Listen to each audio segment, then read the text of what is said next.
I think the Digital Government Program is a great program because it brings researchers into contact with government agencies. Often one of the problems that academics have is that they're isolated from real-world problems, and this gives us many real-world problems to solve.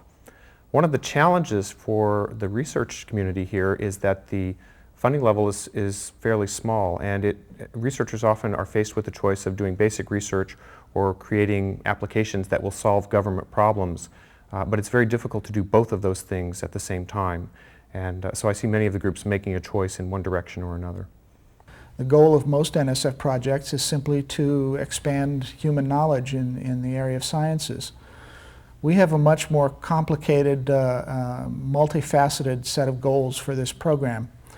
And the agency itself and my direct management has been very, very supportive of trying to push those boundaries, make the research not only intellectually stimulating, but let the researchers know that we have expectations about making use in a real production way of the technologies that they invent, either putting them into the hands of agencies to support themselves or to bring commercial vendors and software supporters into the mix.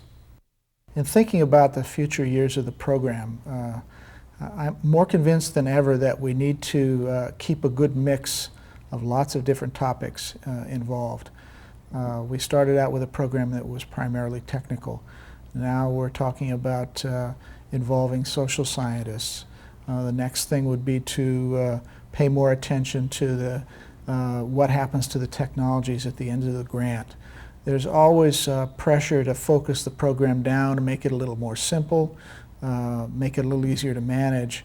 And I think it's important to resist those temptations because I think the strength of the program is in its variety. The National Science Foundation here has tackled a problem that's central to not only the government of this country, but of many other countries. For instance, we had a group of Taiwanese, a delegation from Taiwan, visit us some weeks ago with exactly the same problems, and they were very keen to hear what we were doing.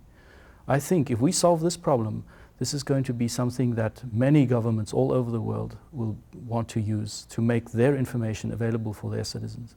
Clearly, one of the important societal sectors is government, and not just in the operation of government agencies, but in the movement toward a digitally enabled democracy. We don't want to go in there with our eyes blindfolded. We want to understand some of the impacts of those changes as they come along, and that's something our program is going to be paying a lot of attention to.